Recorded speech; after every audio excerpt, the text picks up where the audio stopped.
Hey everybody, this morning I went down into our food storage area or the pantry, and I noticed that some of the onions that I wasn't able to hang actually have started to sprout. And so I was thinking, the holidays are about a week away, so I know we're gonna need onions for soup, turkey soup, and for making the stuffing, but I have about 6 or 7 really big onions that are sprouting, and so my idea was to make French onion soup, and I've never done this before, so I thought I'd bring you along. I'll link the recipe that I'm using below, but it seems pretty straightforward. Brian loves French onion soup. I do like it, but truth be told, I'm not actually a soup person. So I am going to just start by chopping up the onions. I'm going to use the food processor because you need about 10 cups of onions. So as I do that though, one of the things I am going to do is save the skins from my onions. So I'm going to peel the outer skin, but I'm going to save the inner skin because I am going to make bone broth here shortly. I have an overabundance of bones that I need to process.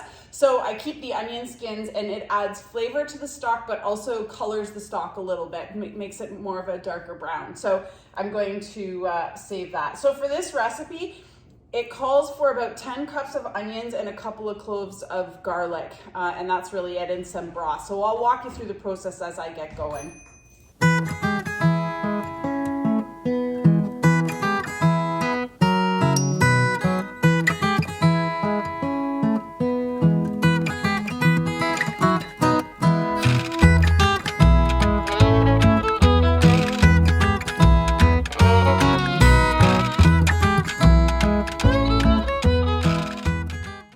True to my style, I have way more onions than a single batch recipe. So I'm actually gonna make a double batch, I think, maybe a triple batch. I got a lot of onions here. And these onions are so big that they're really like 2 large onions. So I had to scale up my pot size. I was gonna use my enameled cast iron, but I'm gonna use that one instead because I know I'm gonna have enough room. So as I get processing these, I am going to start to brown them. The recipe calls for olive oil, but I'm actually going to use pork fat. The single recipe calls for 4 tablespoons of extra olive oil, so I'm gonna add a whole bunch of pork fat. This is bacon, not pork fat. This is bacon grease.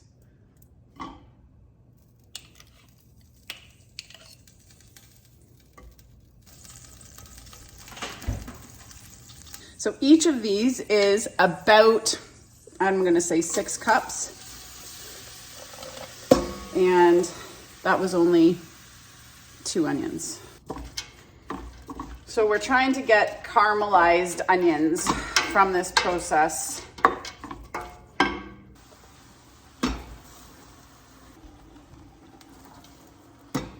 Okay, that's probably about 20 cups of onion. Gets in my eyeballs. Oh. All right. So now we just need to brown, like caramelize these onions. We're gonna cook them. I might add a little bit more olive oil. The recipe says to soften the onions, and once they're soft, instead of adding more olive oil, because I added quite a bit of bacon fat at the start, I'm going to add 4 tablespoons of butter because I'm doubling this recipe. And then I need to brown the onions. Hopefully I'll be able to brown them with this larger volume. We'll see what happens here. While I wait for these onions to cook down, I've got some Christmas gifts on the go, so I'm going to work on that.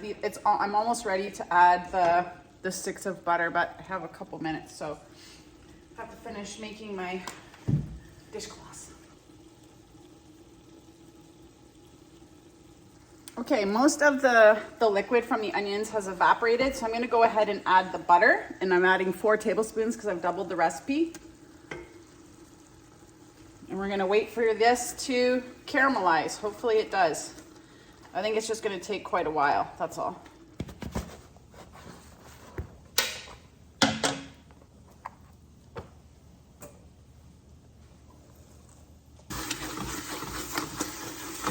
Okay, the onions are starting to brown nicely. The next step, the recipe says to sprinkle with a tablespoon of sugar. I'm going to add 2 tablespoons because I doubled the recipe.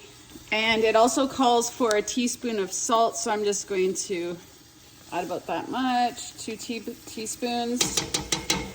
And that is supposed to help with the caramelization process. So now it says to cook it for 10 to 15 more minutes after adding those ingredients. So we're gonna do that. Okay, so it's been about 10 minutes. Now I am to add, ooh, there's lots of browning on the bottom. That's gonna be good. I'm going to add 6 cloves of garlic. I bought a new garlic press, so we're gonna test it out today. Let's see. I'll do these one at a time, I guess.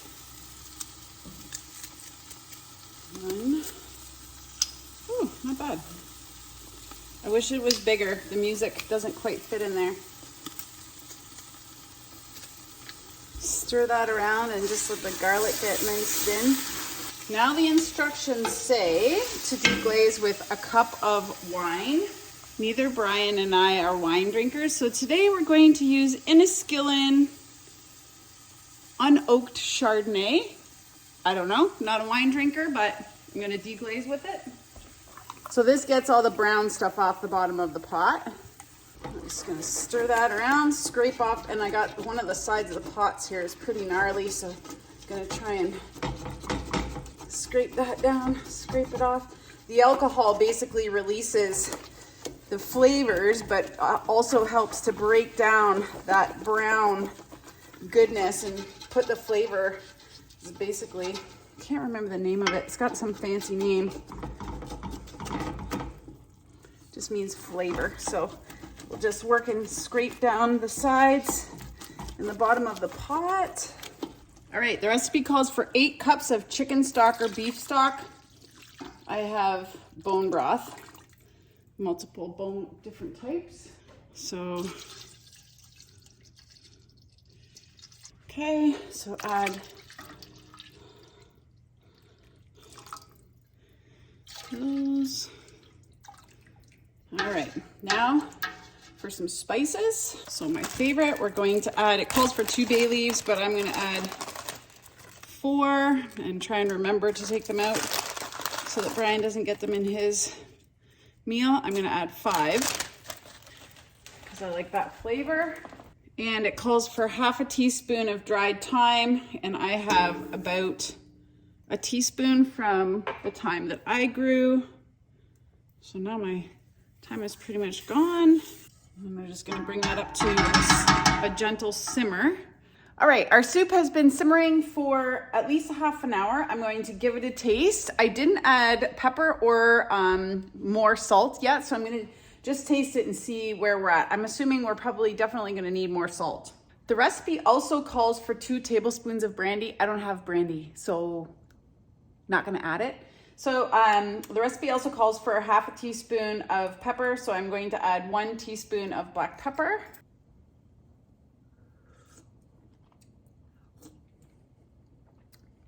Definitely more salt. Holy smokes, that's so sweet. Oh, yeah, holy smokes. Yeah, definitely more salt. Oh, the flavor is delicious. That is good. I would definitely make this again, but holy smokes, it's so sweet. Pretty easy recipe to make. The hardest part or the longest part is just waiting for the onions to caramelize. I think that's good. I'm gonna leave it there, and then if Brian wants to add more salt to his bowl, he can. So I'm gonna serve him up some and see what he thinks. Did you get another bay leaf? Yeah.